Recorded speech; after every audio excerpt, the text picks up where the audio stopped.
des spectacles du CNR-TV. Ça se passe à Télé Congo, la télévision nationale.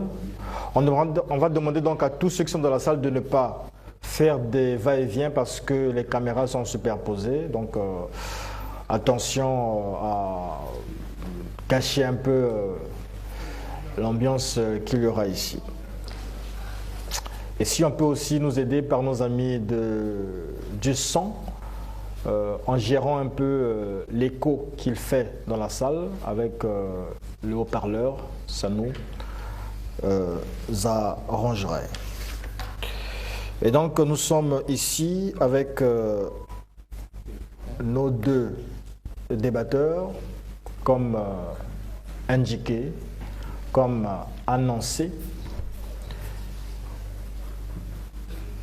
autour du livre de Daniel. Décryptage du livre de Daniel. Et notamment on parlera de la quatrième bête. Je l'ai dit en introduction. Ce qui a été dit par le docteur Renaud Boris Mbota, qui est aujourd'hui face à un autre docteur, Abdul Majid Kassogbia, qui lui vient de la RDC. Pas trop de commentaires. Renaud Boris Mbota prendra la parole le premier pour nous expliquer ce qu'il disait dernièrement en accusant l'islam. Et le débat se fait comme d'habitude, 5 minutes pour chaque intervenant. Et pendant que l'autre intervient, tant qu'il n'a pas épuisé ces 5 minutes, l'autre ne réagit pas. Et donc le maître du jeu, c'est celui qui tient le chronomètre, Monsieur Serge Kivuele. Il vous fera signe lorsqu'il vous restera 2 minutes, lorsqu'il vous restera 3 minutes. Suivez simplement son gestuel. Le commentaire que j'ai du livre de Daniel dit que Daniel est à la fois un héros et l'auteur du livre qui porte justement son nom. Son histoire est relatée dans le chapitre 1 à 6 et le reste du livre contient le rapport des visions et des révélations qu'il a reçues. Il s'exprime souvent à la première personne. Il reçoit lui-même l'ordre d'un ange de tenir scellé le livre contenant ses prophéties. Déporté à Babylone en 605 avant Jésus-Christ par Nabuchodonosor, il y a exercé de hautes fonctions administratives. Il a eu à communiquer des révélations à divers souverains de Babylone et a reçu plusieurs visions qu'il a mises par écrit. Il n'est cependant pas considéré comme un prophète au sens strict du terme, dans la mesure où il n'a pas proclamé la parole de Dieu dans des prédications apportées au peuple de Dieu. Qu'à cela ne tienne, nous pouvons diviser le livre de Daniel, au moins jusqu'au chapitre 7 qui nous concerne ici en 4 parties. Les royaumes mondiaux, suivis du royaume de Dieu, chapitre 2, délivrance des 3 juifs de la fournaise, chapitre 3, on en a évoqué ici, Nabuchodonosor châtié, le châtiment de Nabuchodonosor, Balthazar châtié, châtiment de Balthazar, donc ce sont les chapitres 4 et 5. La délivrance de Daniel dans la fosse au lion, nous sommes là au chapitre 7. Ensuite, les 4 royaumes mondiaux suivis du royaume de Dieu, chapitre 7 qui nous concerne aujourd'hui, ici exactement. Et je vais lire en regardant dans ma Bible le chapitre 7 exactement là où nous sommes arrêtés avec le pasteur Mbota et l'abbé Bassimas. J'ai dû arrêter ce débat pour dire que en ce moment, lorsqu'on faisait allusion aux musulmans, il faudrait qu'il y ait des musulmans pour nous éclaircir là-dessus. Et donc je vais lire à partir du chapitre 7, justement chapitre 7, verset 7. Après cela, donc je lis expressément la 4e vision. Après cela, dans mes visions nocturnes, je vis surgir une 4e bête, effrayante, terrifiante et d'une force extraordinaire. Elle avait d'énormes dents de fer, elle dévorait, déchiquetait et piétinait ce qui restait de ses victimes. Elle était bien différente des bêtes qui l'avaient précédée. Elle avait aussi 10 cornes. Je continue au verset 8. J'observais ces cornes et voilà qu'au milieu d'elles surgit une autre corne plus petite. 3 des premières cornes furent arrachées devant elle. Sur cette corne, il y avait 2 yeux ressemblant à des yeux humains et une bouche qui parlait avec arrogance. Sans plus tarder, Docteur Renaud Boris Mbota, vous avez la parole et à tous les invités, sachez gérer vos 5 minutes. Merci beaucoup. Je salue tous les téléspectateurs et tous les spectateurs qui nous suivent. Et j'ai béni d'abord premièrement Yahweh El Elyon, le Maître suprême des cieux et de la terre, qui nous a accordé l'opportunité de nous retrouver ici par le nom de son Saint-Fils Yeshua HaMashiach, qui nous a dit tout ce que je vous dis dans le secret, dites-le très haut. Et je salue aussi mon co-débatteur. Et je crois que pour entrer dans le vif du sujet, il est question ici d'une prophétie très importante. Une prophétie très importante. Et cette prophétie, comme nous le voyons dans l'introduction, nous parle en principe du retour ou de la venue du Mashiach. Et le Mashiach, soit le roi Messie, qui devait délivrer Israël de la main de l'Assyrien. Parce que quand on voit la succession des bêtes, comment est-ce que les bêtes se succèdent progressivement, on voit la marche du monde, comment est-ce que les royaumes mondiaux se succèdent jusqu'au dernier royaume qui verra la fin et qui sera détruit. Alors, en arrivant dans ce point, cet angle, lorsque nous sommes arrivés à décrire la 4e bête de Daniel, puisque les 3 premières bêtes, nous les avons décrites avec la parole, et cela ne nous avait pas posé un problème. On a compris que la première bête, qui était un lion ailé, représentait l'empire babylonien, assyro-babylonien. Ensuite, il y avait le léopard à 4 têtes, qui représentait l'empire médo-perse. Et il y avait ensuite l'ours, qui représentait l'empire grec. Mais quand on arrive sur l'identité de la 4e bête, c'est là que cela a posé un réel problème parce que cette bête était différente de toutes les autres premières.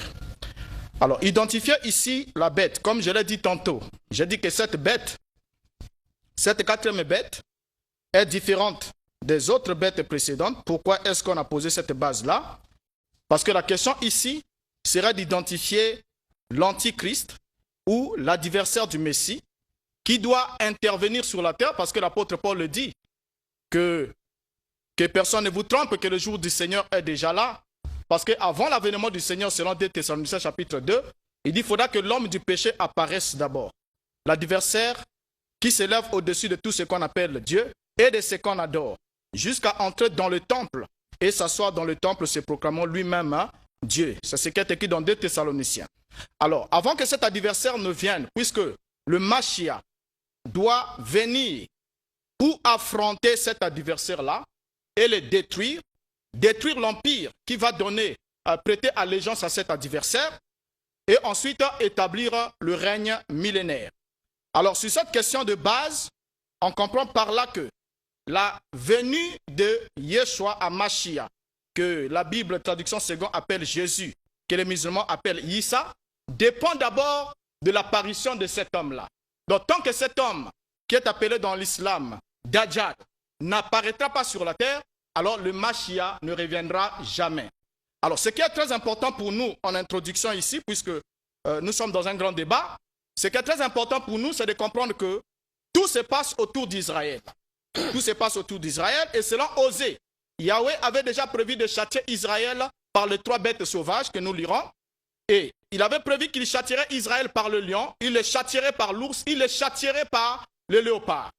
Et il n'a pas parlé de la 4e bête qui était tout à fait différente des autres premières. Alors, tout se passe autour d'Israël, comme je l'ai dit, puisque Israël est le centre de la prophétie.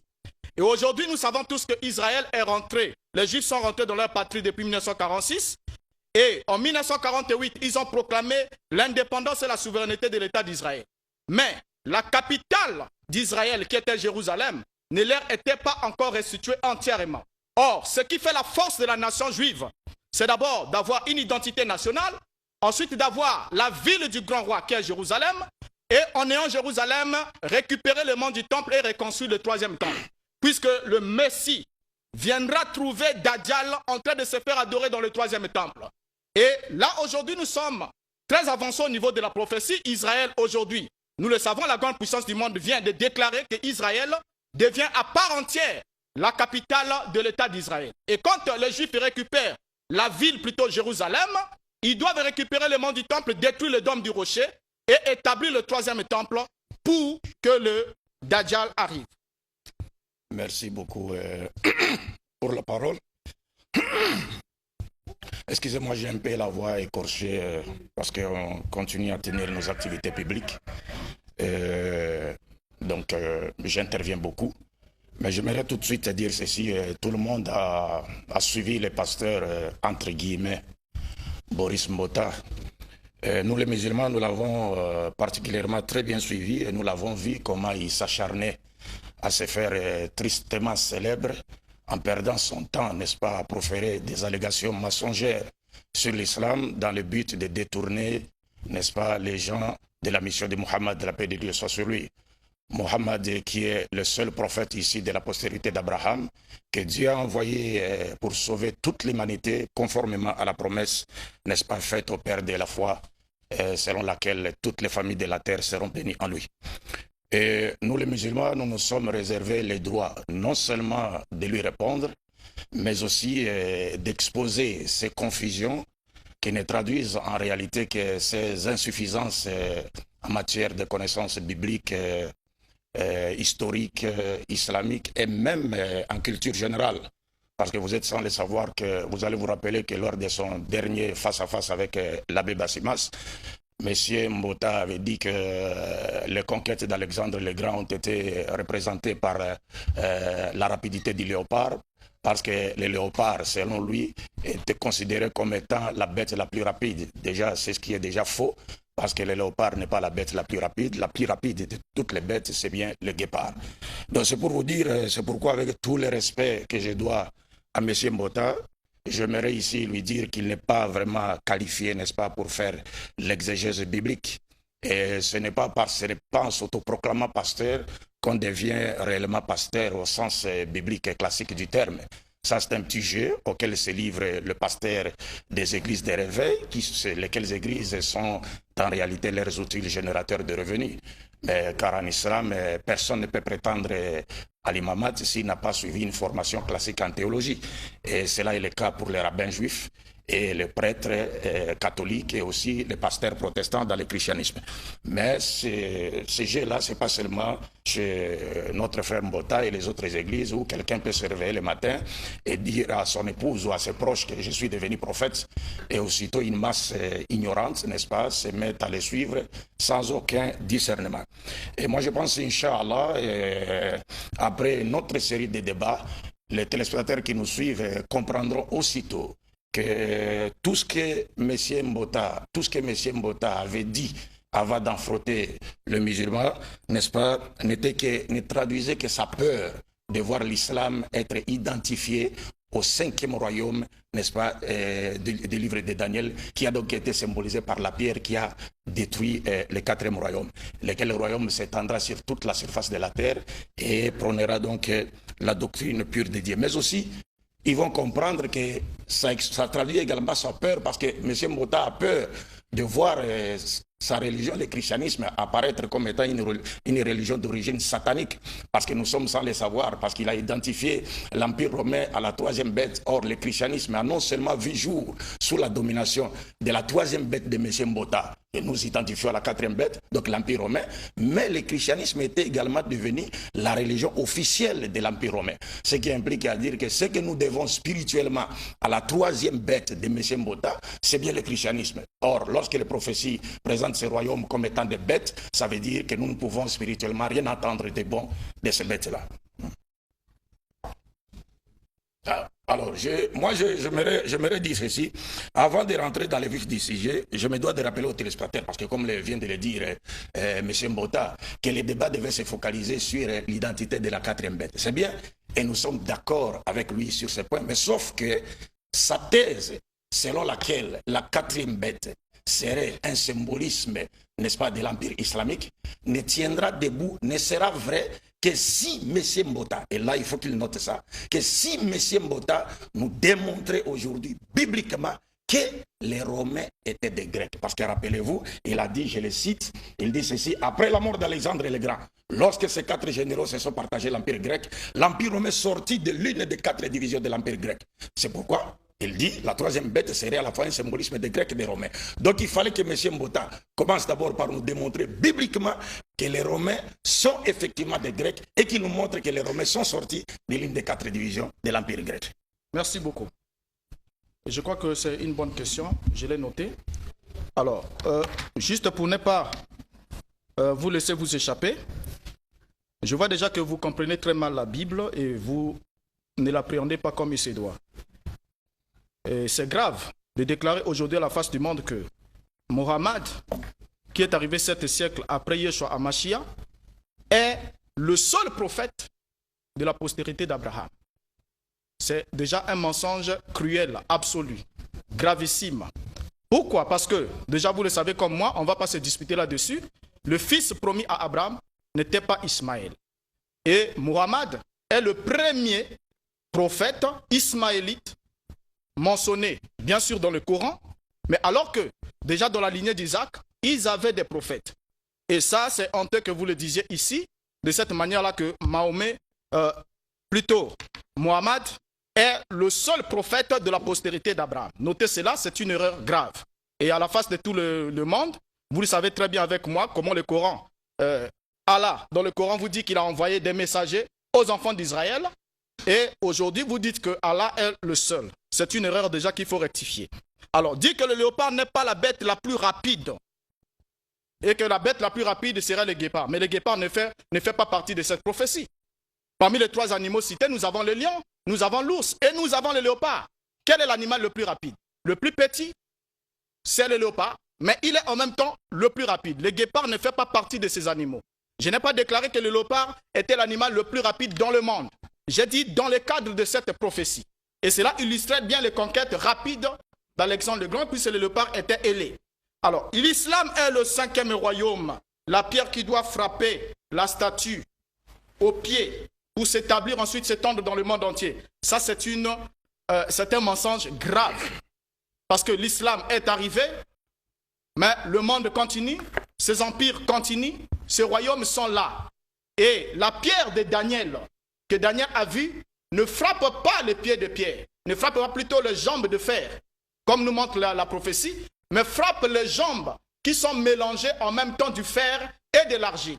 Il y a un 5e élément qui s'ajoute dans la statue de Daniel.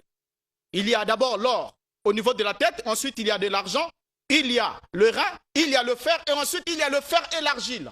Un élément de fer que vous n'avez pas pu voir.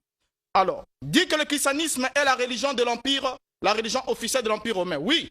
Je l'ai dit ici que le 4e empire, Rome, provient de l'une des divisions de la bête. Quand on rentre dans le chapitre 8, que nous ne sommes pas encore arrivés, nous verrons bien, bel et bien que dans le chapitre 8, le bélier qui a eu la corne brisée, il y a eu 4 cornes qui sont sorties de cette corne-là, et l'empire romain provient de l'une des divisions de cet empire qui est arrivé là, puisque c'est de là. On voit, quand on arrive, l'empire romain s'établit. Ensuite, de l'empire romain, nous allons avoir l'empire ottoman, que vous connaissez très bien avec moi. qui a reçu la blessure mortelle il y a de cela quelques temps, juste un seul siècle. Alors, dire ici que l'islam est la pierre qui frappe le pied de la statue de Nebuchadnezzar et qui s'étend alors dans le royaume entier, c'est un mensonge. Parce que cette pierre représente Christ dans sa seconde venue. Et vous le savez très bien avec moi, le Coran aussi est d'accord que les musulmans attendent le retour de Jésus-Christ. Ils attendent le retour de Jésus-Christ qui doit sauver l'humanité de la main du Dajjal ou de l'Antichrist. Parce que Jésus-Christ est vivant. Vous l'enseignez dans le Coran. Il est vivant au ciel et c'est lui qui reviendra, c'est lui qui jugera l'humanité, c'est lui qui jugera Mahomet, qui jugera tous les hommes et qui répartira les biens et les héritages dans le royaume du ciel. Et c'est lui qui positionnera chaque personne dans le paradis. Et en d'autres termes, c'est lui qui aura la décision finale d'agréer qui il peut agréer et de désavouer qui il peut désavouer. Et pourquoi est-ce que c'est lui qui doit descendre pour attaquer ou détruire le Dajjal, l'Antichrist? Alors qu'on pensait que l'ennemi spirituel numéro 1 mondial devait être un anti-islam. Mais ce sera un anti-Christ, un anti-Messie, un anti-la parole messianique. Et c'est ce que la Bible aussi soutient. Mais lors du retour pour jouer la dernière carte du monde, ce n'est pas Mahomet qui reviendra, mais c'est Yeshua qui revient pour détruire cet ennemi final. Alors, en regardant ici, la question que vous posez pour montrer si l'Empire romain provient de l'Empire grec, c'est oui. Parce que c'est un prolongement, il provient de la dérivation de cet empire-là. Ça va. Je pense que le public averti a compris que M. Mbota est déjà palpité. D'abord, vous voyez, il venait de me faire dire ce que je n'ai pas dit. Il disait que j'ai dit que Mohammed était le seul prophète de la postérité d'Abraham. Ce n'est pas ce que j'ai dit, M. Mbota. J'ai dit ceci, Mohammed est le seul prophète issu de la postérité d'Abraham que Dieu a envoyé à l'humanité tout entière. C'est ce que j'ai dit. Il y a eu des prophètes qui sont sortis d'Abraham, mais qui n'ont été envoyés qu'aux enfants d'Israël. Seul Mohammed a été envoyé à l'humanité tout entière. Et Jésus a dit, ne pensez pas que j'ai été envoyé qu'aux brebis perdues de la maison d'Israël. Donc vous me faites dire ce que je n'ai pas dit, et c'est un mensonge de votre part, parce que vous ne m'avez pas bien suivi. Vous m'entendez, mais vous ne m'écoutiez pas. Deux, quand vous parlez de guépard, c'était clair. Moi, on va revenir là-dessus, et nous ferons une vidéo spéciale sur vous, par rapport à ce point. Vous avez très bien dit, il a été représenté, les conquêtes d'Alexandre ont été représentées par les léopards, parce que le léopard est considéré comme étant la bête la plus rapide. Ce n'était pas dans le cadre de la prophétie. Ça, c'est un petit débat. Et puis, vous venez même de commettre une erreur tout de suite là, en disant que non, le bélier a eu 4 cornes. Dans Daniel chapitre 8. Non, dans Daniel chapitre 8, ce n'est pas le bélier qui a eu 4 cornes, mais c'est plutôt le bouc qui venait de l'Occident et qui symbolisait l'empire grec d'Alexandre le Grand, qui avait une corne, une grande corne, et après que cette corne se soit brisée, il y a eu 4 cornes qui ont fait leur apparition. Mais le bélier n'a jamais eu 4 cornes. C'est une erreur de votre part. 2, vous êtes époumoné, vous n'avez pas répondu à ma question. Parce que jusque-là, vous dites oui. Les Romains sont sortis des Grecs. Mais démontrez-nous bibliquement et même historiquement que les Romains sont sortis des Grecs. Moi, j'aimerais avoir un verset tiré par exemple des prophéties de Daniel qui nous montre clairement que les Romains sont sortis des Grecs. Alors c'est pourquoi je vous ai posé ces questions. J'ai dit, pour que votre thèse soit vraie, il fallait que vous commenciez d'abord par nous montrer sur base de la Bible. Parce que vous avez dit que c'était une question biblique et que les réponses doivent être bibliques. Donc nous sommes dans les prophéties, sur les prophéties de Daniel ou dans les prophéties de Daniel. Donc démontrez-nous sur base des prophéties de Daniel que les Romains étaient réellement des Grecs et qu'ils sont sortis de l'une des 4 divisions, n'est-ce pas, de l'Empire grec. Et ça, je sais que vous ne le ferez jamais, même dans vos propres rêves. C'est un défi. Alors 2, quand vous parlez de la pierre, moi je ne voudrais pas d'abord tout de suite là étendre le débat. Parce que vous parlez par exemple du Fils de l'homme que vous identifiez à Jésus-Christ. Mais Jésus-Christ n'est pas le Fils de l'homme de Daniel 7. Parce que le Fils de l'homme de Daniel 7, il n'a jamais été dit dans la prophétie que ce Fils de l'homme viendra d'abord avant le 4e royaume, puis il repartira pour revenir. Et si il est dit de ce Fils de l'homme de Daniel 7, je vais vous le lire dans les documents chrétiens pour vous montrer que le Fils de l'homme de Daniel 7 n'est pas Jésus-Christ. Votre problème, c'est quand vous lisez le terme Fils de l'homme. Et vous oubliez que ce terme est applicable à tous les êtres humains. Et Dieu a appelé Ézéchiel Fils de l'homme 92 fois dans la Bible. Jésus-Christ a été appelé plus de 70 fois Fils de l'homme. Nous tous, les êtres humains, dans Psaume 14 et d'autres passages de la Bible, comme dans le Coran, nous sommes tous appelés des Fils de l'homme, c'est-à-dire nous sommes des descendants d'Adam. Cette expression met clairement la différence entre nous et Dieu et les animaux. Donc le Fils de l'homme n'est pas Jésus-Christ. Pourquoi? Parce que le Fils de l'homme viendra inaugurer sur terre un royaume terrestre de Dieu et universel, mais qui a une origine spirituelle. Déjà, Jésus disait, mon royaume n'est pas de ce monde. Ça, c'est un. Deux, comment voulez-vous que Jésus soit le fils de l'homme de Daniel 7, qui viendra inaugurer un nouveau royaume, qui sera constitué de peuples de toutes nations, toutes langues, tout peuple, lorsque, selon vous, Jésus aurait déjà créé le christianisme sous la domination romaine, et le christianisme, au moment où nous faisons ces débats, le christianisme s'est déjà étendu sur toute la surface de la terre, et il est constitué des hommes de toutes nations, toutes langues, tout peuple, toute race. Non, le fils de l'homme de Daniel 7 n'est pas Jésus-Christ, mais c'est bien plutôt le prophète Mohammed qui a fait son apparition après la division de l'Empire romain en deux grandes parties, puis son développement en 10 petites parties. Je vais vous montrer rapidement cela. Il me reste 2 minutes. Hein. Une minute. Bon, je peux revenir après. Il n'y a pas de problème. Le temps pour moi de récupérer ça.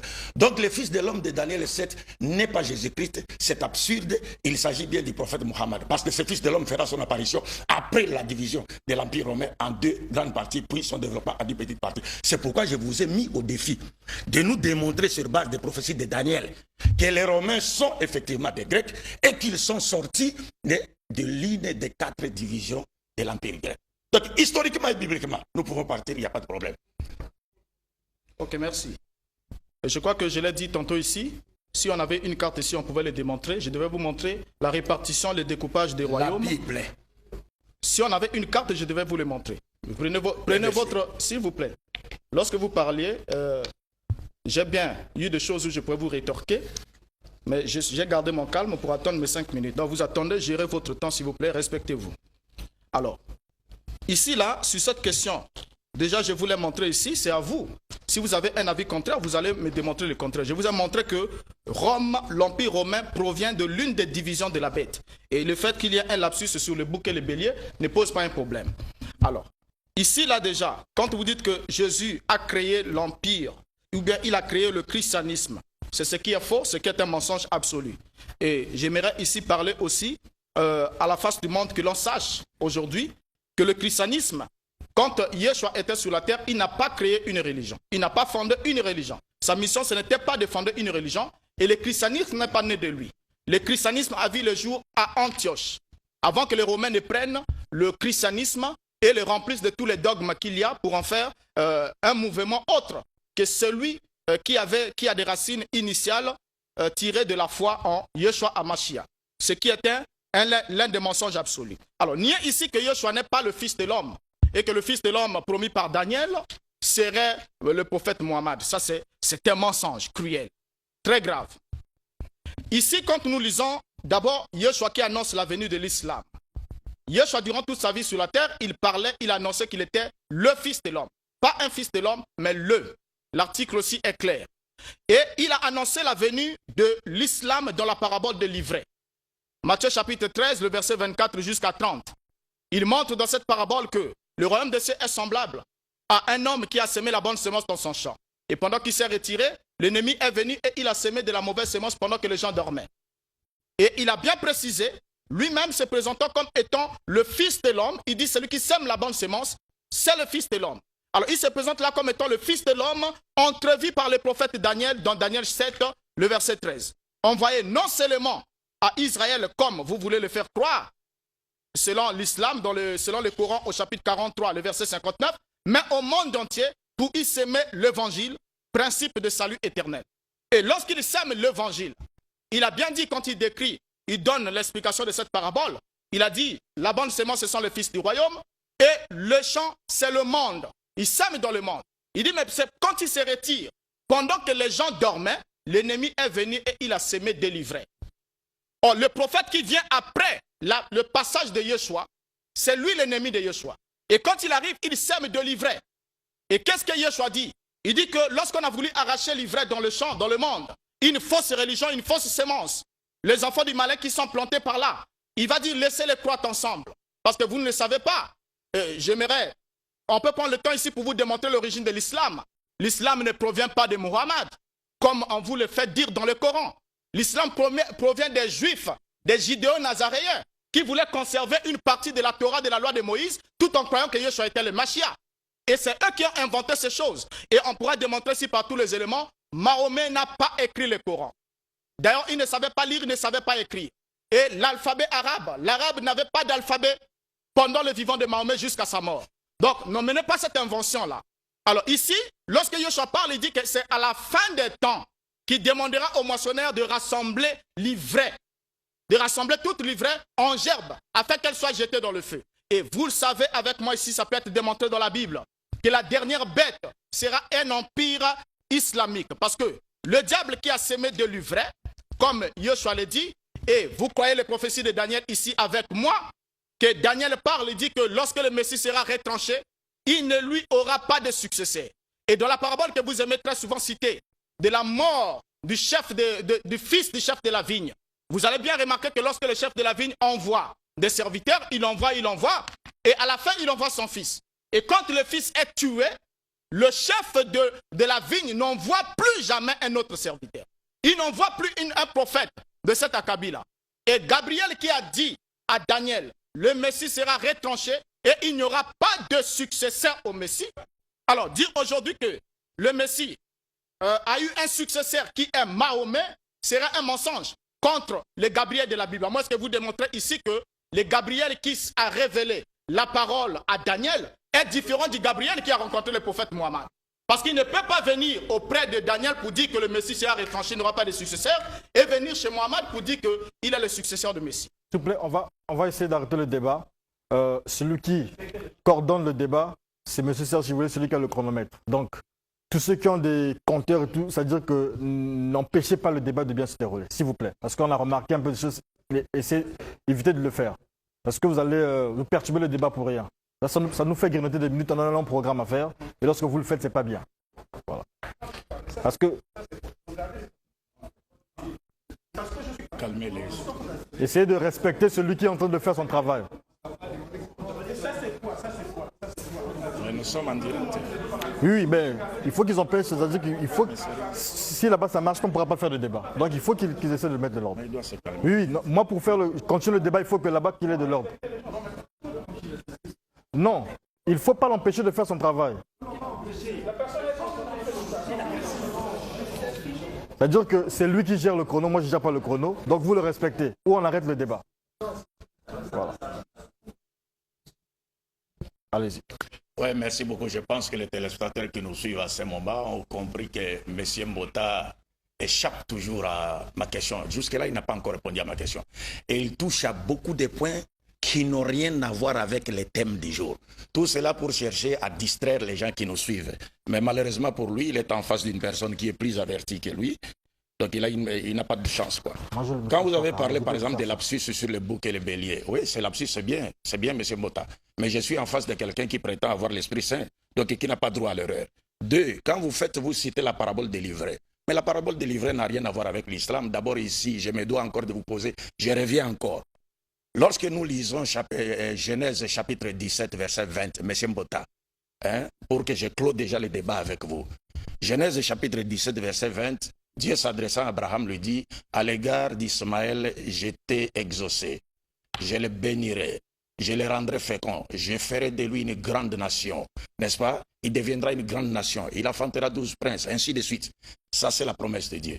Monsieur Mbota, si Dieu ne peut pas mentir et manquer ses promesses, pouvez-vous nous dire quand est-ce que Dieu a réalisé cette promesse? Quand est-ce que Dieu a accompli sa promesse? En bénissant la postérité d'Ismaël et en faisant d'elle une grande nation. Car nous savons tous qu'avant l'avènement de Mohammed, les Arabes ne représentaient absolument rien. Même les 4 puissances du livre de Daniel ne s'intéressaient pas aux Arabes. Mais juste après l'avènement de Mohammed, les Arabes ont été connus dans le monde entier. Donc les Arabes sont une nation qui a été créée par Dieu lui-même. Donc ne cherchez pas à confondre toutes les interprétations alambiquées que vous êtes en train de faire ici, tous les passages de la Bible auxquels vous vous référez, pour essayer d'identifier l'islam ou c'est pas quoi, diable, ça n'a rien à voir avec les musulmans, ça n'a rien à voir avec Mohammed qui est sorti de la nation arabe, qui a été béni par Dieu lui-même. Et ici, je donne aux téléspectateurs qui nous suivent, ils peuvent une référence, ils peuvent rentrer sur le net, écrit simplement un rabbin juif répond aux chrétiens. Et vous verrez comment les rabbins juifs parlent de la nation musulmane, parlent de la nation arabe et parlent de Mohammed. Ils vous disent que non, c'est une nation bénie, c'est une nation qui a été choisie par Dieu. Et les musulmans, les juifs disent, les musulmans sont le seul peuple qui adore le véritable Dieu avec nous les juifs. Pas les chrétiens, ce sont les musulmans et les juifs, parce qu'Ismaël a adoré le véritable Dieu même avant Isaac. Là n'est pas notre débat. Donc c'est pour vous dire déjà, il ne faut même pas chercher à identifier le musulman à une nation quelconque dans la Bible, parce que la nation musulmane, c'est une nation qui a été créée par Dieu lui-même. Et cette promesse faite à Abraham s'est réalisée avec l'avènement du prophète Mohammed, la paix de Dieu soit sur lui. Alors je reviens ici, je vous ai parlé du Fils de l'homme. Je vous ai dit que votre problème, c'est que vous êtes victime de ce qu'on appelle les faux amis. Donc quand on a parlé du Fils de l'homme ici, et Jésus s'est dit Fils de l'homme, vous vous dites donc que partout où il est question du Fils de l'homme, il s'agit de Jésus. Non, c'est pas comme ça qu'on lit la Bible, M. Mbota. Je vous lis ici, ça c'est une Bible chrétienne, c'est pas moi qui l'ai écrite. Fils de l'homme, c'est le glossaire de la Bible Tob. Fils de l'homme. Sauf en Acte 7, 56 et Jean 12, 34, l'expression le Fils de l'homme apparaît toujours dans le Nouveau Testament comme prononcé par Jésus-Christ lui-même. Dans de nombreux cas, il est évident que ce titre lui servait à se désigner lui-même. En certains passages, notez ceci, en certains passages, l'expression évoque l'autorité d'un personnage encore à venir, le juge de la fin des temps. Un autre personnage qui n'a rien à voir avec Jésus. Dans la Bible de Jérusalem, nous avons la même révélation. Il est dit ceci à la page 1085. Ce mystérieux Fils de l'homme, que 7-18, Daniel 7-18 et 21-27 identifie avec la communauté des saints, est aussi sa tête, le chef du royaume messianique, mais ce n'est pas le Messie davidique. Le Fils de l'homme de Daniel 7 n'est pas le Messie davidique. Pourquoi? Parce que lui, il fera son apparition après la division de l'Empire romain en 2 grandes parties, puis son développement en 10 petites parties. Or, le Christ, lui, a existé avant la division de l'Empire romain, et selon vous, il aurait été arrêté sur ordre d'un gouverneur romain, il a été crucifié, tué, il a été élevé au ciel. Selon vous, il est parti, il a laissé les Romains continuer à régner. Mais le Fils de l'homme qui viendra pour inaugurer le royaume de Dieu sur la terre. Et je vous dis que Jésus disait, mon royaume n'est pas de ce monde. Qui viendra inaugurer un royaume de Dieu sur la terre? Le royaume qui s'étendra partout sur toute la surface de la terre, c'est ce royaume-là qui détruira l'Empire romain. Et historiquement, c'est là où vous fouillez. Parce que vous êtes incapable de nous démontrer bibliquement que les Romains sont sortis des Grecs et ils seraient sortis de l'une des 4 divisions de l'Empire grec, comme vous le prétendiez ici. Je vous ai dit, même dans votre propre rêve, vous ne pouvez pas le faire. Donc, focalisons les débats d'abord ici. Démontrez-moi, sur base des prophéties de Daniel, que les Romains sont des Grecs et ils sont sortis de qui? Ils sont sortis de l'une des 4 divisions de l'Empire grec. Merci. Ok. Le Messie davidique. Donc, le Messie qui viendra à la fin des temps ne sera pas le Messie davidique. Vous êtes totalement en contradiction avec le Coran et avec les hadiths, avec l'islam. Parce que vous êtes conscient que celui qui revient à la fin des temps, c'est le Messie davidique.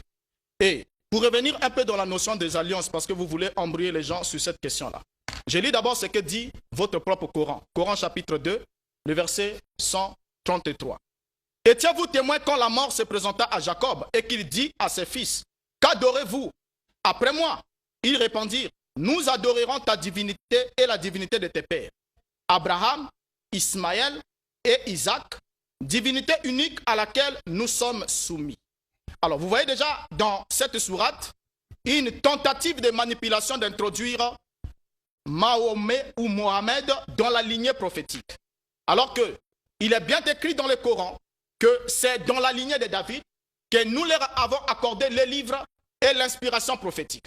Ça, vous le savez avec moi. Et avant que Mohammed puisse arriver, il n'y avait pas de prophète au niveau des Arabes. Il n'y avait pas de prophète au niveau d'Ismaël. Et l'alliance dont vous évoquez ici, Genèse chapitre 17, le verset 2, parce que je vous apprends déjà que vous ne pouvez pas maîtriser la Bible mieux que moi. C'est peut-être si vous m'entendez dans le Coran que vous aurez peut-être un peu d'exploit à faire, mais au niveau de la Bible, c'est un échec absolu. Dans la Bible, Genèse chapitre 17, le verset 2, il est dit, j'établirai mon alliance. C'est Elohim qui s'adresse à Abraham. J'établirai mon alliance entre toi, entre moi et toi, et je te multiplierai à l'infini. Verset 11. Vous vous circoncirez, et ce sera un signe d'alliance entre moi et vous. Il donne le signe de l'alliance. Et au verset 12, il dit, à l'âge de 8 jours, tout mâle parmi vous sera circoncis, selon vos générations, qui soient nés dans la maison ou qu'il soit acquis à prix d'argent de tout fils étranger sans appartenir à ta race. Et il précise encore un peu plus loin. Et quand il fait cette alliance avec Abraham, Ismaël est déjà né, je vous l'apprends. Ici, le sceau de l'alliance consistait à être circoncis au 8e jour. Mais Ismaël a été circoncis à l'âge de 13 ans. Donc, Elohim a attendu que Ismaël naisse d'abord avant de faire la promesse du fils par lequel il doit sceller l'alliance. Donc, vous n'allez pas venir nous distraire pour dire que c'est Ismaël qui est le fils qui est concerné par cette prophétie. Ça, c'est une distraction. Je ne pouvais pas penser que vous, à votre niveau en tant que docteur que vous êtes, vous pouvez descendre si bas jusqu'à là. Et il continue. Regardez ce que la Bible continue pour clore votre mensonge. Verset 21. J'établirai mon alliance avec Isaac que Sarah t'enfantera à cette époque-ci de l'année. J'établirai mon alliance avec Isaac que Sarah t'enfantera à cette époque de l'année. Et Ismaël est le produit de l'impatience. Et vous le savez bien. Et la manigance de Sarah à Abraham, qui avait pris Agar juste parce qu'elle ne pouvait pas être patiente envers la promesse. Alors, tandis que pour Isaac, Elohim annonce la naissance d'Isaac à Abraham, ce qui fait de lui le fils de la promesse. Et au chapitre Genèse 21, premier verset, il a dit, Yahweh se souvint de ce qu'il avait dit à Sarah, Yahweh accomplit pour Sarah ce qu'il avait promis. Ismaël était l'ennemi d'Israël, si vous ne le savez pas. Il n'était pas le fils de la promesse. Le fils de la promesse, c'était Isaac. Et c'est de la lignée d'Isaac que doit venir une postérité par laquelle le monde entier doit être sauvé. Et vous le savez avec moi ici. Quand on prend dans le livre de Michée, quand vous dites que ce n'est pas le Messie davidique qui doit apporter le salut ou la délivrance. Quand on lit le livre de Michée ici, Michée chapitre 5, à partir du verset 1er, il est parlé de la naissance du Messie à Bethléem. Et il a dit que c'est celui qui naîtra à Bethléem. Quand je prends directement, puisqu'on est dans la notion du temps, je prends directement le verset qui va suivre. Le verset, vous pouvez lire le chapitre 5, le verset 1 à 6. Il a dit ceci. C'est lui qui ramènera la paix. Lorsque l'Assyrien viendra dans notre pays, l'enfant qui naîtra à Bethléem, c'est lui qui ramènera la paix lorsque l'Assyrien viendra dans notre pays et qu'il pénétrera dans nos palais. Nous ferons lever contre lui 7 pasteurs et 8 princes du peuple. Ils feront avec le paix leur pâture du pays d'Assyrie et du pays de Nimrod au-dedans de ses portes. Il nous délivrera aussi de l'Assyrien lorsqu'il viendra dans notre pays et qu'il pénétrera sur notre territoire. Le reste de Jacob sera au milieu des peuples nombreux, comme la rosée qui vient de l'Éternel, comme les gouttes d'eau sur l'herbe. Elles ne comptent pas sur l'homme, elles ne dépendent pas des enfants des hommes. Alors, Michée ici montre bien que cette prophétie s'est accomplie en 2 temps. Et vous êtes d'accord avec moi? Ça, et une fois de plus, vous vous rappellerez qu'au début de mon intervention, je dis que le frère Mbota n'était pas qualifié pour faire l'exégèse biblique. Et je pense que les téléspectateurs qui nous suivent vont comprendre. Parce que jusque-là, il n'a toujours pas répondu à la question que je lui ai posée. Démontrez-nous sur base des prophéties de Daniel que les Romains sont effectivement des Grecs et qu'ils sont sortis de l'une des 4 divisions de l'Empire grec après la mort d'Alexandre. Je lui ai dit qu'il ne le fera jamais, même dans ses propres rêves, il ne le fera jamais. C'est pour vous dire qu'il vient, il prend la liberté avec la Bible pour dire n'importe quoi. Regardez, il vient de dire ici, Ismaël, le signe de l'alliance, il parle du signe de l'alliance, la circoncision. Mais cette alliance que Dieu a voulu conclure avec Abraham, mais qui ont subi d'abord, c'est-à-dire cette alliance, ça s'est réalisé d'abord en qui premièrement? C'est Abraham. Quand vous dites que non, il fallait attendre qu'Isaac naisse ou Ismaël naisse. Mais non, Abraham lui-même a été circoncis déjà adulte. Et c'est lui avec qui Dieu a fait alliance. Et le premier fils qu'on a circoncis pour cette alliance, c'est Ismaël. Et Ismaël, pour vous apprendre cela, Isaac n'est pas le fils de la promesse de Dieu faite à Abraham. Isaac est le fils de la promesse de Dieu faite à Sarah. Et vous venez de le lire, c'est ce que vous n'avez jamais compris. Vous avez lu Genèse chapitre 23. Vous dites, Yahweh réalisa pour Sarah ce qu'il lui avait promis. Qui lui avait promis quoi? Un enfant. Isaac est le fils de la promesse de Dieu faite à Sarah et non à Abraham. C'est pourquoi on lui a donné le nom Yitzhak en hébreu, qui veut dire rire. Parce que lorsque le jour où on a annoncé à sa mère la bonne nouvelle de sa naissance, Sarah a ri. Mais Ismaël est le fils de la promesse de Dieu faite à Abraham. C'est pourquoi il a reçu le nom de Ismaël, qui veut dire Dieu a exaucé ma prière, parce qu'Abraham voulait avoir un enfant. 2. Vous avez parlé de l'alliance. que Dieu aurait conclu. Mais oui, nous savons que les deux fils d'Abraham représentent deux alliances. Ce que vous ignorez complètement. Alors vous avez parlé de l'alliance avec Isaac. Regardez là où se limite l'alliance avec Isaac. Genèse chapitre 17, verset 19. Dieu dit, certainement, Sarah ta femme t'enfantera un fils et tu l'appelleras du nom d'Isaac. J'établirai mon alliance avec lui comme une alliance perpétuelle pour sa postérité après lui. Ce n'est pas avec l'humanité tout entière ça. C'est pourquoi tous les prophètes ici de la postérité d'Isaac n'ont été envoyés qu'aux enfants d'Israël, y compris Jésus-Christ. Vous autres païens, Paul l'a dit, vous n'êtes que des branches de l'olivier sauvage, coupées et greffées à l'olivier franc, contrairement à votre nature. Les alliances et les promesses ne vous concernent pas. Mais alors, en qui est-ce que la promesse faite à Abraham allait se réaliser? À Isaac, dont l'alliance ne se limite qu'à lui et à sa postérité, ou à Ismaël? Parce que Dieu a fait promesse à dit Abraham, toutes les familles de la terre seront bénies en toi. En qui est-ce que cette promesse s'est-elle réalisée? Donc nous disons que M. Mbota, vous êtes en train simplement de démontrer votre insuffisance en matière de connaissances bibliques. Et vous avez même fait dire au Coran, parce qu'on n'a pas assez de temps, vous avez fait dire au Coran ce qu'il ne dit pas. Que Dieu aurait dit dans le Coran qu'il a donné la prophétie dans la descendance de David, beaucoup de choses là. Mais moi je reviens encore une fois de plus. Je vous dis, on a lu ici dans les glossaires des deux Bibles, on vous dit le fils de l'homme de Daniel 7 n'est pas Jésus. Pourquoi? Parce que ce fils de l'homme fera son apparition après la division de l'Empire romain en deux grandes parties, puis son développement en 10 petites parties. Et il n'y a que le prophète Mohammed qui est apparu à cette époque-là et qui a commencé à prêcher l'islam. Et c'est lui seul qui est venu avec une religion qui a le symbolisme de la pierre et non de la croix. Et la prophétie nous dit, regardez ça, suivez-moi attentivement. La prophétie nous dit, dans la prophétie de Daniel, ou les prophéties de Daniel, Dieu n'a jamais dit que son royaume apparaîtra avant Babylone. Parce que les Juifs existaient déjà. Ils étaient là. Le royaume n'apparaîtra pas sous Babylone, ni sous les Médo-Perses, ni sous les Grecs, ni sous les Romains avant sa division. Mais le royaume de Dieu apparaîtra après la division de l'Empire romain en deux, puis son développement en deux grandes parties. Or, Jésus a existé avant l'Empire romain et il n'a jamais créé ce royaume-là. Or, le Fils de l'homme de Daniel 7, il reçoit le pouvoir de Dieu après la division de l'Empire romain et il est envoyé pour sauver l'humanité tout entière. C'est pourquoi je vous ai dit, si c'est Jésus, il vient créer un nouveau royaume qui sera constitué des hommes de toute langue, toute race, toute nation. Alors que selon vous, il aurait déjà prêché le christianisme, même si vous niez que le christianisme n'est pas sa religion. Mais il a déjà été sur la terre et il a prêché et sa foi s'est répandue sur toute la terre. Mais le royaume de Dieu symbolisé par la pierre, que le Fils de l'homme de Daniel 7 aura la charge d'inaugurer sur la terre, n'était pas encore arrivé. Vous ne pouvez pas le comprendre parce que vous n'êtes pas qualifié à expliquer la Bible. Ok. Merci. Et je vois comment vous débattez. Et c'est très intéressant. Les questions. Je pensais que vous pouvez être...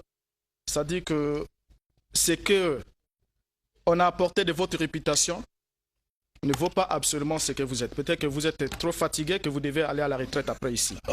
Alors, regardons un peu le fait. Ici, la Bible ne parle pas du Fils de l'homme. Comme vous avez su l'évoquer que le Fils de l'homme doit venir après la division du dernier royaume, ce qui est faux. Le Fils de l'homme revient après la division du dernier royaume. Pas qu'il viendra après la division du dernier royaume. C'est ce que la Bible dit. Je vous ai posé une question ici. Lorsqu'on parle ici du Messie qui doit venir sauver l'humanité, qui doit venir apporter le message du salut à l'humanité à la fin des temps, il ne s'agit pas de Muhammad. Ça, vous le savez avec moi. Et à moins que vous contredisez ici à la face du monde que vous n'attendez pas le retour du Mashiach. Vous n'attendrez pas le retour de Yeshua. Alors, si c'est Mohammed qui est ce Messie, alors pourquoi est-ce que Jésus reviendra-t-il encore? Qu'est-ce qu'il viendra faire? Alors que dans le Coran, c'est ce qui est signifié que c'est lui qui revient pour sauver l'humanité de la main du Dajjal. Alors, montrons ici, comme je l'ai dit, dans le livre de Michée, il a dit qu'il viendra pour sauver, racheter Israël de la main de l'Assyrien. Or, bibliquement parlé, l'anti-messie doit venir d'une région qui doit inclure la Turquie, la Syrie et l'Irak. Il doit venir d'une région qui doit inclure ces trois nations-là. Et la Bible précise bien qui sera le roi du Nord. Et parce que vous le savez avec moi, que la Turquie, la Syrie et l'Irak sont drainés par le fleuve Euphrate. Et le fleuve Euphrate est un fleuve très prophétique au niveau de la Bible. Et précisément, selon la Bible ici, c'est de la Turquie que viendra l'Antichrist. Si vous ne le savez pas, regardez Apocalypse chapitre 13, qui parle des bêtes, de la réunification des bêtes de Daniel, qui parle de la bête qui monte, qui est semblable à un léopard, qui a les pattes de l'ours et qui a la gueule du lion. Lorsqu'on parle de cette bête est la confédération des royaumes qui ont été gouvernés par les 3 premières bêtes. Et je vous apprends aujourd'hui que selon la Bible, il est écrit que Satan donnera à cette bête son trône et son pouvoir. Et selon l'Apocalypse, chapitre 2, Yeshua précise, il dit que le trône de Satan est à Pergame. Il dit là, Satan a sa demeure et son trône. Et Pergame aujourd'hui est la ville de Bergaba en Turquie. Vous le savez très bien avec moi que la Turquie était la tête de l'Empire ottoman. Et aujourd'hui, la Turquie revient au centre. C'est le seul pays musulman qui n'est pas arabe, qui revient au centre en tant qu'une puissance d'abord, deuxième puissance militaire de l'OTAN, et vous le savez très bien, et qui a une position très stratégique au niveau du Moyen-Orient. Alors, tous les problèmes aujourd'hui, quand on dit que Mahomet est venu avec un message de paix, oh là là, le pacifiste Mahomet, c'est grave. Si on voit seulement le parcours de Mahomet, je ne sais pas si Mahomet a passé une seule année sans égorger, sans tuer, sans lapider. Non, je reviens là. Le pacifiste Mahomet est mort en laissant 7 sabres, avec une lance et un bouclier. Et il a conquis le monde par la guerre, par la violence. Il dit, soit vous vous soumettez à Allah, soit vous mourrez. Il dit que la terre appartient à Allah et à son messager. Si vous ne croyez pas à Allah et son messager, vous n'avez pas le droit de vivre. Ça, c'est enseigné au niveau de l'islam. Et pour vous, un musulman qui tue un non-musulman n'est pas répréhensible. C'est écrit encore dans l'islam. Que parce qu'il n'a pas le droit de vivre sur la terre d'Allah et son messager. Alors, vous allez dire qu'il est venu avec un règne de paix. C'est ce qui est absolument faux. Absolument faux. Alors ici, le Messie revient après la division de dernier royaume et il vient après la réunification ou la résurrection de l'Empire islamique. Et aujourd'hui, vous le savez bien avec moi, que tout ce qui se passe au niveau du Moyen-Orient, c'est pour réveiller cette dernière bête. Et la Turquie est au centre de la scène. Vous ne pouvez pas déplacer la prophétie. Elle est au centre de la scène. Alors, c'est lui qui va s'élever avec une confédération de puissances pour ensuite chercher à conquérir Israël et chercher à conquérir le monde. Donc, la dernière bête ici, l'Antichrist, comme il est nommé dans la Bible, viendra bien de la confédération des pays musulmans. Regarde encore un élément de fait pour montrer dans Daniel chapitre 8, si on peut un peu aller là-bas, au verset 22, la Bible dit, les 4 cornes qui se sont élevées pour remplacer cette corne brisée, ce sont 4 royaumes qui s'élèveront de cette nation, mais qui n'auront pas autant de force. Au verset 23, à la fin de leur domination, lorsque les pécheurs seront consumés, il s'élèvera un roi impudent et artifié. Oui, mais je ne sais pas, je me répète encore. Je pense que les téléspectateurs qui nous suivent ont toujours compris que jusque-là, M. Mbota n'a jamais répondu à mes questions. Les questions qui lui ont été posées. Alors il touche à tout. Mohamed, pacifiste, la Turquie. Non, si vous voulez un débat, par exemple, sur l'islam rime-t-il avec le terrorisme, on va vous l'apprendre. Parce que le prophète Mohammed, il n'y a pas un messager dédié plus pacifiste que lui qui a existé sur cette terre. Plus pacifiste que lui. Et s'il faut qu'on fasse, moi je vous mets au défi de m'affronter seul à seul et face à face dans un débat autour du terrorisme. Et je vais voir, à ce moment je vais utiliser la Bible et vous verrez entre le Coran et la Bible quel est le livre le plus terroriste du monde. Donc nous allons voir ça, Inch'Allah. Alors donc, moi je ne voudrais pas faire du coq à l'âne, M. Mbota. Nous parlons de la poule, vous voulez nous parler du canard. Je vous ai demandé de rester dans les prophéties de Daniel. Et je vous attendais parce que vous avez fait allusion aux 4 cornes du bouc, ainsi de suite. J'attends frire le poisson par sa propre graisse quand vous allez revenir sur ce passage, Inch'Allah. Mais maintenant, vous avez pas. Regardez comment vous faites. C'est pourquoi je vous ai dit qu'il n'y a que chez vous, les gens des églises de réveil, là où les gens s'autoproclament des pasteurs, qu'on peut se permettre de prendre la liberté avec les Écritures. Vous venez de lire, oh non, Jésus a dit, c'est en Turquie, c'est là où il y a le trône de Satan, à Pergame, c'est là où il y a le trône de Satan. Mais, Monsieur Mbota, pourquoi déplacez-vous les Écritures de leur contexte pour en faire un prétexte? Parce que la prophétie d'Apocalypse, dans Apocalypse, Jésus était en train de s'adresser aux 7 églises chrétiennes de cette ville de l'Asie mineure, qui est devenue aujourd'hui la Turquie. C'est pas parce que tout ce territoire est devenu aujourd'hui la Turquie que vous allez appliquer cette prophétie à la Turquie musulmane, qui n'a rien à voir avec l'esprit de la prophétie. Parce que si seulement on peut ensemble avec vous lire ces prophéties-là, Apocalypse 1, 11, et puis Apocalypse 2, vous verrez comment vous serez éclaboussé par votre Bible ici. Parce que vous faites dire à la Bible ce que la Bible ne dit pas. Et moi, ça m'arrange. Moi, ça m'arrange de voir que vous dites que l'antéchrist viendra de la Turquie. Donc c'est clair que l'antéchrist ne viendra pas de la Mecque. Donc la Mecque, le trône de Satan n'est pas à la Mecque. Donc Mohammed n'a rien à voir avec ça. Et l'antéchrist ne viendra pas aussi de la Mecque. Alors, donc il est en train de dire des choses qu'il ignore complètement. Il nous parle du Fils de l'homme, le retour. Mais qui a nié le retour de Jésus? Mais nous croyons au retour de Jésus. Mais nous vous disons, le Fils de l'homme dont il est question dans Daniel 2, dans Daniel 7, n'a rien à voir avec Jésus parce que ce Fils de l'homme apparaîtra après la division de l'Empire romain en 2 grandes parties, puis son développement en 10 petites parties symbolisées par les 10 règnes des barbares. Je vous lis dans la Bible. Nous sommes dans Daniel chapitre 2, à partir du verset 41. Et comme tu as vu les pieds, je prends directement 42. Et comme les doigts des pieds étaient en partie de fer, en partie d'argile, ce royaume sera en partie fort et en partie fragile. Tu as vu les fer mêlés avec l'argile parce qu'ils se mêleront par des alliances humaines, mais ils ne seront pas unis l'un à l'autre, de même que les fer ne s'allient point avec l'argile. Il a dit après la division, il y aura un 4e royaume fort comme du fer, de même que les fers briseront tout, il brisera et reprend tout, mais comme les fers met tout en pièces. Mais comme tu as vu les pieds et les orteils en partie d'argile, des potiers en partie de fer, ce royaume, le 4e, sera divisé. Et maintenant, c'est après la division de ces royaumes, le verset 44 vous dit, dans les temps de ce roi, le Dieu des cieux suscitera un royaume qui ne sera jamais détruit et qui ne passera point sous la domination de notre peuple. Il brisera et anéantira tous ces royaumes-là et lui-même subsistera éternellement. L'islam ne sera détruit par aucune nation de ce monde. Ça, c'est une prophétie de Dieu. Et le Coran le dit. Walladhi arsala rasulahu bil huda wa dinil haqqi liudhhirahu ala dini kullihi walau kariha al kafirun. Dieu a envoyé son messager avec la religion de vérité pour la faire triompher sur toute religion, n'en déplaise aux mécréants. Donc, on vous dit le royaume de Dieu apparaîtra après la division du 4e empire. Or, Jésus a existé avant la division de l'empire romain. L'empire romain s'est divisé en 2 grandes parties en 395 après la mort de Théodose le Grand. Et l'empire romain d'Occident a été détruit par les barbares.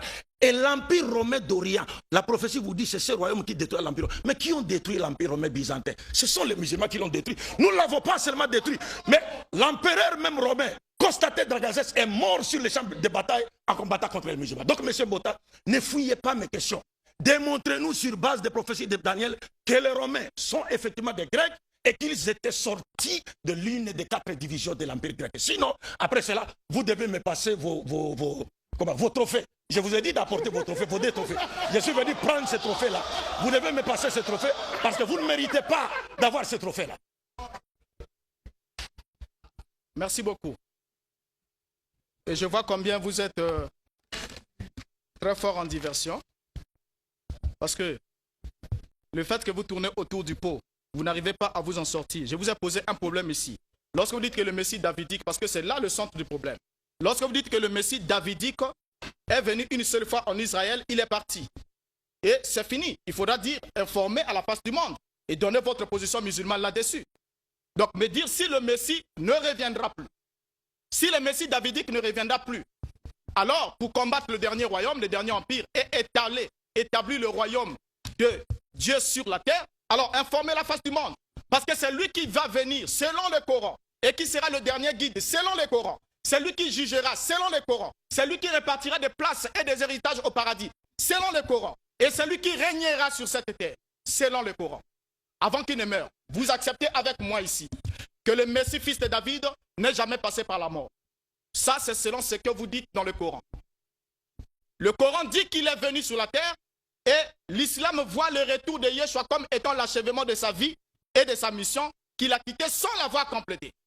Et en tant que véritable Messie, il est le seul à détenir le pouvoir accordé par Dieu de faire le faux Messie à la fin des temps. Ah ben, ne venez pas distraire les gens. Dites aujourd'hui à la face du monde que vous n'attendez, parce qu'il y a un courant islamique comme ça, qui n'attend pas le retour de Jésus, qui dit qu'il est mort, il a été enterré, c'était fini. Mais vous, vous êtes de ceux qui attendent son retour. Vous attendez son retour, pourquoi? Ne venez pas distraire les gens. Selon Michée chapitre 5 que vous avez cité, il a dit, toi Bethléem Ephrata, tu es le moins d'entre les milliers de Judas et c'est de toi que sortira celui qui dominera sur Israël. Celui dont l'origine remonte au temps le plus ancien, au jour de l'éternité. Et quand Yeshua est arrivé, il n'a pas dominé sur Israël. Il est mort comme un agneau. Il a accompli la première partie de sa mission. Et la deuxième partie, il reviendra. Il sera un guide de juifs. Et selon Mohammed, il dit que Jésus, fils de Marie, reviendra. Mais si la première venue, il a été envoyé aux Juifs, rien qu'aux Juifs, et quand il reviendra, quel est le verset coranique qui dit qu'il reviendra pour les musulmans? Il reviendra pour l'islam. Je crois que son point de départ sera son point d'arrivée. Il a quitté la terre à Jérusalem. Il reviendra pour les Juifs. Il ne reviendra pas pour l'islam, qui d'abord, comme vous le savez avec moi, que Mahomet est mort avec une haine intrinsèque envers les Juifs. Sur son lit de mort, qu'est-ce qu'il a dit? Que Dieu maudisse les Juifs et les chrétiens parce qu'ils ont construit leur lieu de prière sur les tombes des prophètes. Mais aujourd'hui, où est-ce que Mahomet est enterré? Il est enterré là où il est mort. Mais est-ce que vous n'allez pas en pèlerinage là-bas? Vous n'allez pas passer des prières là-bas? Alors cette malédiction revient sur vous. Alors que Abraham a bien, Elohim a bien signifié Abraham. Je bénirai ceux qui te béniront et ta postérité. Je maudirai ceux qui te maudiront et ta postérité. Alors du coup, tout l'islam est sous la malédiction prophétique. Et ça, vous le savez, vous ne pouvez pas divertir les choses ici. Ignorer la position de la Turquie, c'est montrer par là que vous n'êtes pas informés dans ce qui se passe. La mort intesta de Mahomet. Mahomet est mort sans laisser un testament. C'est ça qui est la cause de tous les troubles au niveau du Moyen-Orient. Là où nous avons les chiites et les sunnites qui se disputent. C'est ça l'origine de tout. Et seule la Turquie, qui est le pays non arabe, musulman non arabe, est une puissance qui sera sollicitée pour réunifier cet empire. Peut-être que vous n'êtes pas informé dans ce qui se passe. Tous vos gestions ne signifient absolument rien. Alors, cette idée, comme je reviens, cette idée du Messie qui vient à la fin du temps a été puisée du judaïsme, puisque je vous l'ai dit, l'islam provient des Juifs. Ce sont des judéo-nazaréens qui se sont approchés de Mahomet et qui ont écrit. Et vous n'allez pas attribuer l'islam à Mahomet. Et comme je vous l'ai dit ici, Mohammed n'est pas un modèle. Je vous ai donné une parabole plutôt. Lorsque j'avais introduit, j'ai dit que nous avons des bateaux qui sont au port. Il y a un bateau dont le capitaine est vivant. Il y a un autre dont le capitaine est mort. Et nous devons traverser l'au-delà et aller auprès du Créateur. Dans lequel de deux bateaux devons-nous embarquer? Mahomet est mort. Mohammed est mort enterré. Et le Coran dit que le vivant est plus important que le mort. Et vous le savez avec moi. Mais Yeshua, Jésus, est vivant au ciel. Et il reviendra pour jouer la dernière carte. Mais vous suivez un mort qui est parti et qui vous a laissé dans tous les dégâts, dans tout ce que nous connaissons aujourd'hui. Avec un modèle qu'il ne faut pas absolument suivre. Le temps nous est peut-être imparti de démontrer ici que Mahomet n'était pas un modèle pour apporter la paix comme vous le chantez. Oui, vous savez, une fois de plus, je ne fais que me répéter. Et les téléspectateurs continuent à constater cela. Comment M. Mbota est en train d'échapper à mes questions. Parce que les débats devraient se focaliser sur l'identité de la quatrième bête. Et nous avons dit que pour que sa thèse soit vraie, il fallait qu'il nous démontre sur base des prophéties de Daniel que les Romains étaient effectivement des Grecs et qu'ils sont sortis de l'une des 4 divisions de l'Empire grec. Donc lui, avec son fameux Saint-Esprit, ils sont incapables de nous démontrer sur base, n'est-ce pas, des prophéties bibliques. Simplement, ils cherchent. Vous voyez, ils touchent beaucoup de points. Le débat n'est pas sur la mort de Muhammad ou la mort. Le débat ne se passe pas sur ce point. Monsieur Mbota, d'ailleurs, je vais vous dire ici, c'est que avant d'y arriver, il a dit que c'est Jésus qui va distribuer les places au paradis. Tout ça, c'est pour chercher à surprendre les personnes non averties qui nous suivent en ce moment. Mais moi, je pense qu'à mon humble avis, toutes ces personnes qui suivent en ce moment sont des personnes averties. Je vous lis les propos de Jésus lui-même. Matthieu chapitre 20, verset 20 à 22. Même à 23. Alors, la mère des fils de Zébédée s'approcha de Jésus avec ses fils et se prosterna pour lui faire une demande. Il lui dit, que veux-tu? Ordonne, lui dit-elle, que mes 2 fils que voici soient assis dans ton royaume, l'un à ta droite et l'autre à ta gauche. Jésus répondit, vous ne savez pas ce que vous demandez. Pouvez-vous boire la coupe que je dois boire? Nous le pouvons, dit-il. Alors il leur répondit, il est vrai que vous boirez ma coupe, mais pour ce qui est d'être assis à ma droite et à ma gauche, cela ne dépend pas de moi et ne sera donné qu'à ceux à qui mon Père l'a réservé. Ce n'est pas Jésus qui distribue les places au paradis, mon frère Mbota. Ça dénote encore une fois de plus votre insuffisance.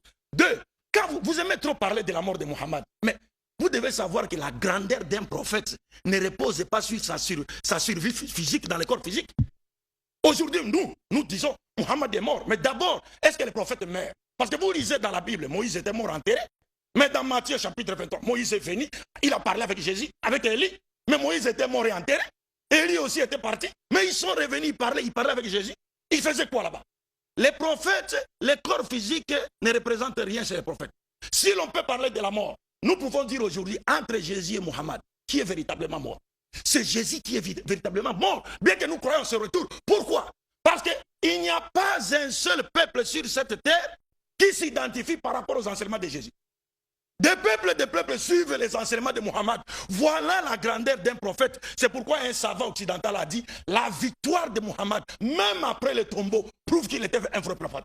Parce que des pays se réclament de Mohammed, alors que Jésus, même dans son propre pays, en Israël, il n'est pas accepté. Jusqu'à aujourd'hui, il n'y a pas un seul pays qui se définit par les enseignements de Jésus. Mais il y a des pays qui se définissent par les enseignements de Mohammed. Vous êtes en train de confondre les choses, mon cher frère. Vous dites que non, nous disons que Jésus va... Mais oui, Jésus va revenir. Nous croyons à cela. Et le prophète l'a dit. Il va venir pour briser la croix. Parce que le christianisme n'était pas sa religion. C'est une religion d'origine satanique. Et je vais le démontrer sur le jour où il y aura un face-à-face entre moi et vous, le dimanche prochain. Je vais le démontrer. Et c'est à ce moment-là que je prendrai vos deux trophées et repartir avec ça à Kinshasa, Inch'Allah. Donc vous êtes en train de confondre les retours de Jésus et l'avènement du Fils de l'homme. On vous a lu dans les prophéties de Daniel que le Fils de l'homme qui vient, lui n'était pas venu avant. Il viendra après. C'est sa première fois. Alors que Jésus est venu, il a dit tout pouvoir m'a été donné par mon Père. Mais le Fils de l'homme, lui, il recevra de Dieu le pouvoir avant. Et puis il vient sur la terre pour inaugurer le royaume de Dieu universel qui va s'étendre sur toute la terre. Et la prophétie nous dit ce royaume ne sera jamais détruit. Et vous vous dites que voilà. Donc il faut jamais chercher à distraire les gens. Une fois de plus, je vous dis, M. Mbota, démontrez-nous que vous êtes réellement un pasteur. Si vous êtes réellement un pasteur. Démontrez-nous sur base des prophéties de Daniel que les Romains étaient des Grecs et qui sont sortis de l'une des 4 divisions de l'Empire grec. Si vous le faites, moi je me promets que vous allez me baptiser ici et je vous promets de porter une croix qui pèsera 20 kilos en cuivre. Mais si vous ne le faites pas, vous allez vous convertir à l'islam. C'est simple, non? J'ai encore le temps? Non, je lui laisse mes 30 secondes pour qu'il me démontre ça. Bon, moi je prends vos 30 secondes. On a choisi d'abord pour les deux débatteurs.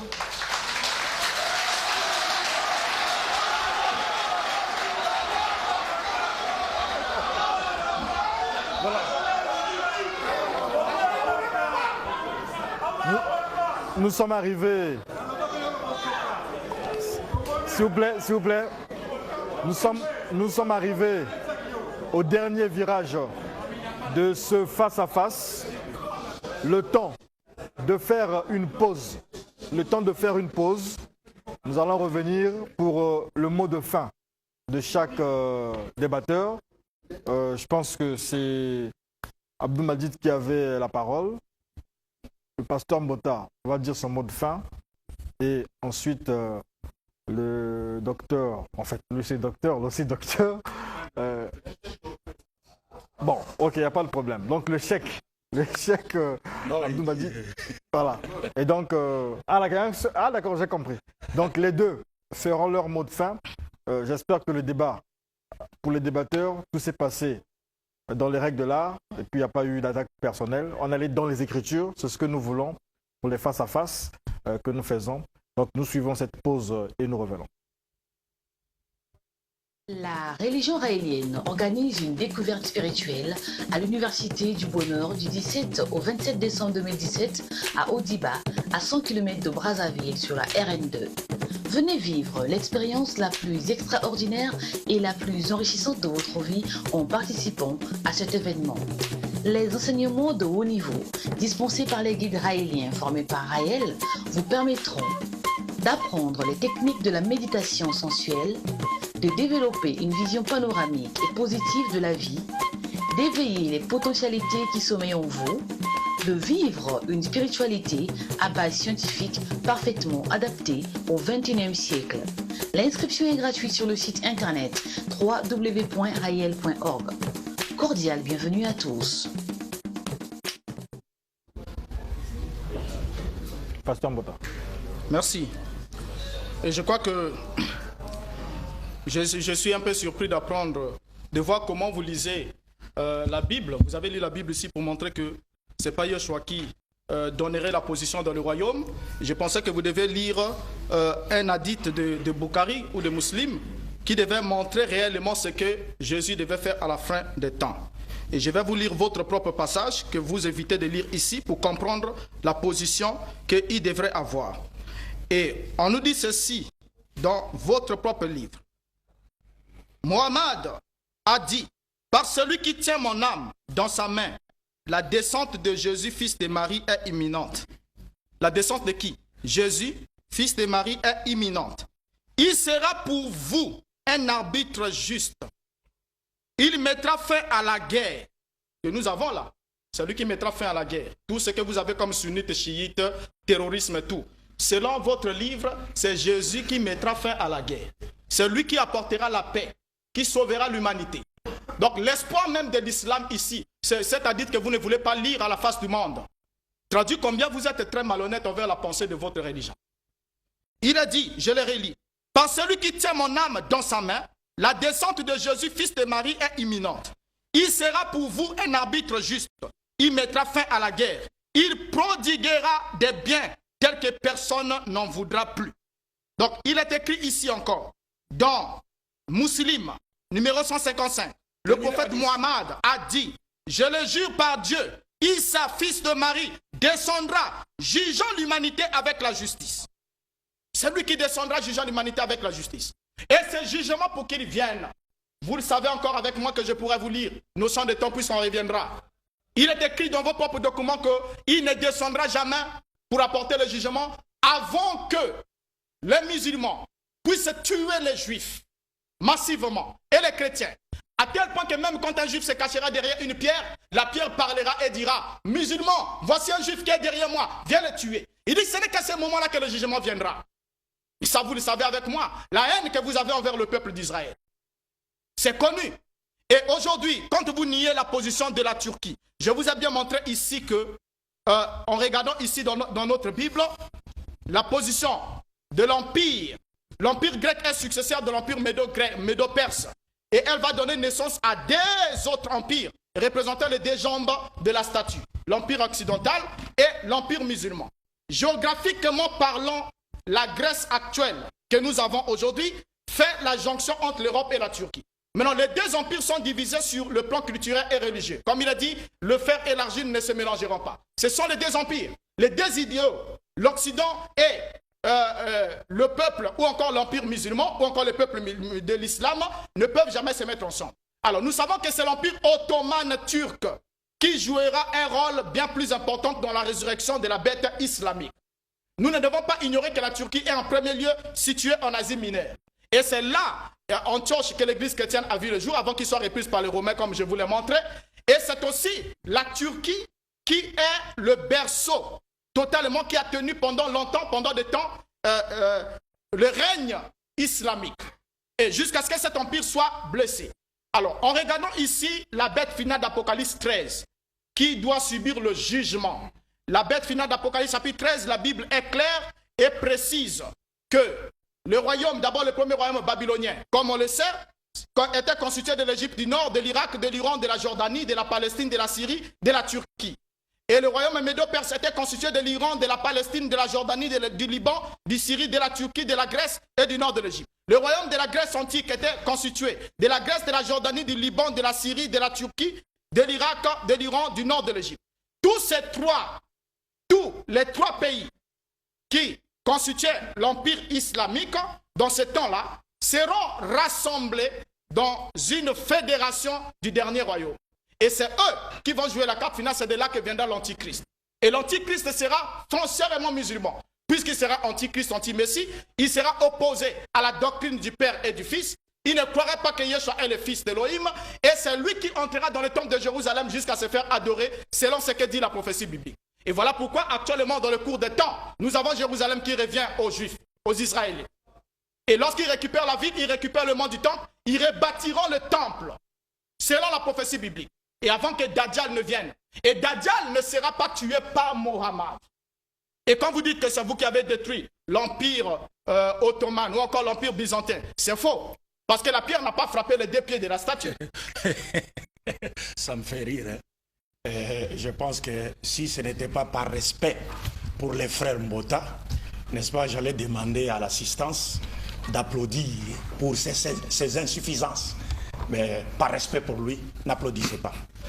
Alors, ça m'étonne vraiment. Vous voyez même, il a même du mal à prononcer les mots Bukhari. Donc, il cite un hadith du prophète, tellement, parce qu'il a parlé de la malhonnêteté ici. Voilà qui fait preuve de malhonnêteté intellectuelle. Et il cite un hadith. D'abord, il dit Bukhari. Ce n'est pas Bukhari, c'est Bukhari. Et puis vous avez l'Esprit Saint. L'Esprit Saint descendu sur les apôtres, il a parlé en arabe. Donc si vous aviez le même Saint-Esprit, vous auriez prononcé ces mots parce que l'Esprit Saint a parlé en arabe dans la Bible. Ça c'est le premier point. 2, vous lisez l'hadith et puis vous omettez de citer une partie de cet hadith. Là on dit, le Messie reviendra, il va briser la croix. Donc il va détruire le christianisme parce que le christianisme n'est pas sa religion. Vous omettez de citer cette partie. Pourquoi? Alors, vous allez toujours, la Turquie, ceci, cela, etc. Le débat n'est pas sur la Turquie. Le débat est sur l'identité de la quatrième bête.